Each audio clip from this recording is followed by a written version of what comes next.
Hello everyone, Kultured Khun here. Hope you're well.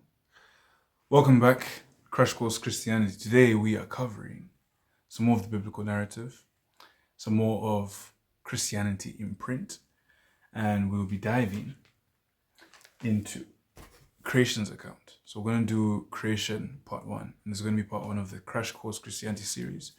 This series is going to be a blockchain of some of the seminal events and stories within the Christian context. And I want to use this as a platform to jump onto other templates of thinking that affect my life deeply. So today we're covering the creation accounts as I just mentioned. And before we get into that, let's familiarize ourselves with the word. So I'm reading from the book of Genesis and Genesis 1 and reads as follows. In the beginning, God created the heavens and the earth. The earth was without form and void, and darkness was on the face of the deep. And and the Spirit of God was hovering over the face of the waters. Then God said, "Let there be light," and there was light. And God saw the light, and that it was good. And God divided the light from the darkness. God called the light day, and the darkness he called night. So the evening and the morning were the first day. Then God said, "Let there be a firmament in the midst of the waters, and let it divide the waters from the waters." Thus God made the firmament, and divided the waters which were under the firmament from the waters which were above the firmament. And it was so. And God called the firmament heaven. So the evening and the morning were the second day. Then God said, "Let the waters under the heavens be gathered together into one place, and let the dry land appear." And it was so. And God called the dry land earth, and the gathering together of the waters he called seas. And God saw that it was good. Then God said, "Let the earth bring forth grass, the herb that yields seed, and the fruit tree that yields fruit, according to its kind, whose seed is in itself on the earth." And it was so. And the earth brought forth grass, the herb that yields seed, according to its kind, the tree that yields fruit, whose seed in itself, according to its kind. And God saw that it was good. So the evening and the morning were the third day. Then God said, then God said, then God said, then God said. So I want to focus on the point, the teaching point mainly, is in the beginning was the word. So I hope we can see that. In the beginning. All right, cool. So let's look at it. Let's get you in there. So, in the beginning was the Word, and the Word was God. Let there be. So as Christians, what we are taught to believe is that the necessary existence which catalyzed the cosmos to come into existence is God. That is the God of Abraham, the God of Moses, the God of Jesus. Elohim, Elohim. Other religions, Allah, other religions, Brahma, Bodhisattva, whatever. But we as Christians, we from the Christian sect, we from the Christian context, we cut from the Christian cloth, believe Jehovah Jireh, the God of Abraham, the God of Moses, the God of Isaac, the God of Ishmael, the God of Jesus, the God of Peter, Paul, John, James, Jude. That God is who we believe. And we believe he necessitates existence by virtue of his being. We believe he exists outside of the space-time continuum. And this is something I brought up in the video prior to this one. So I just wanted to dive a bit deeper into the Christian narrative. In the beginning was the Word, and the Word was God. Yahweh means breath.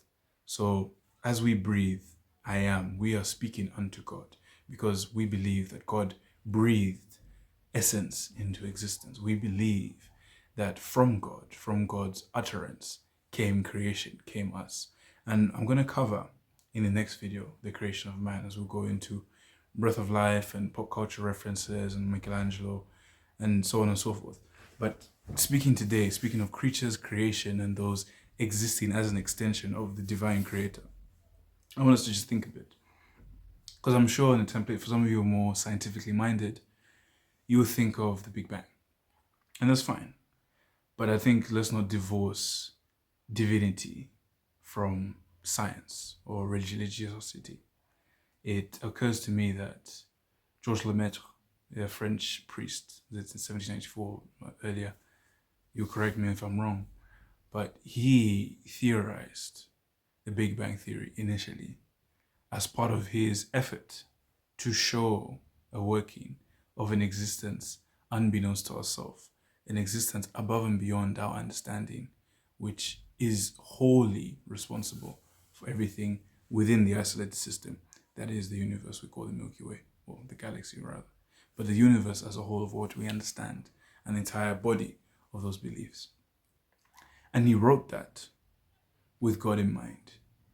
So science oftentimes is the process of testing, the process of theorizing, the process of hypothesizing, the process of finding out information.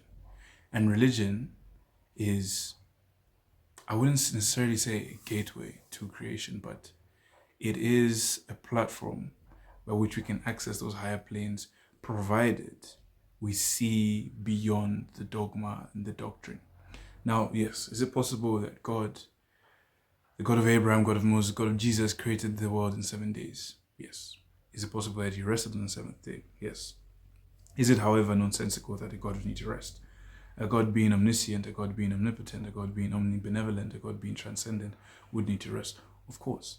But as we've learned from the previous series, prior to this one, religion, its sects, its doctrine, its teachers weren't written with mind to be reasoned into.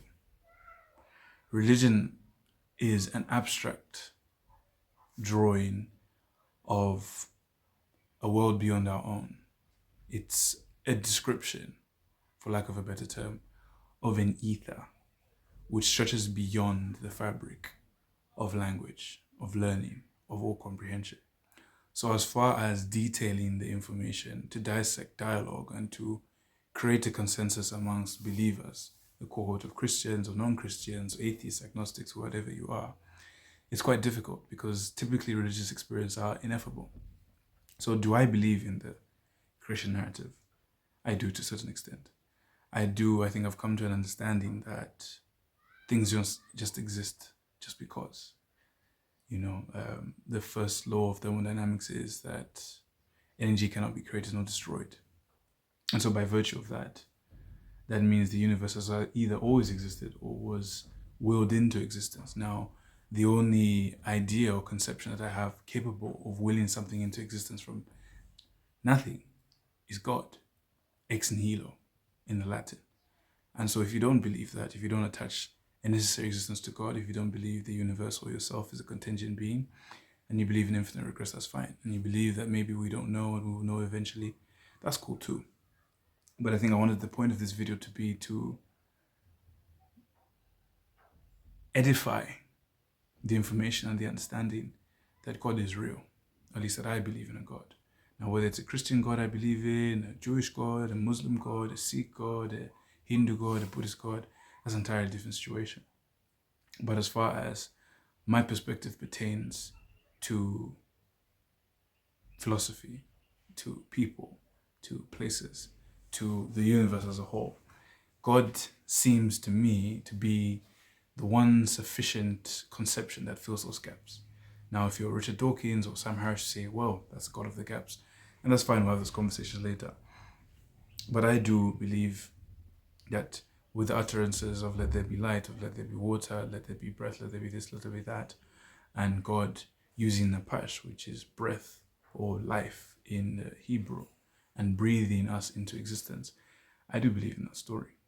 I do think that story oxygenates the cells in my body. I think it makes sense to me. I don't believe that I am evolved from a monkey or a lobster or a rat or a fish. I do believe I'm divinely guided. I do believe I'm divinely designed. And I think it helps people usher in an understanding of who they really are once they grapple with these texts. And when you wrestle with the word and you get to the meaning of it, I think you will manage to, like me, maybe put on short courses of Christianity. But with that being said, thank you guys for listening. Thank you guys for subscribing. I saw you really engaged with the video prior, please feel free to leave your comments and give me some feedback. But as we develop this series as going along, I'll be opening up a bit more about my personal inclinations towards faith. I'll also be opening up about my perspectives and what I understand from the doctrine coming from that field. Other than that, I hope you guys are having a good day. It is hot in Zambia, so please keep hydrated. But other than that, thank you very much. God bless. Kultured Khun.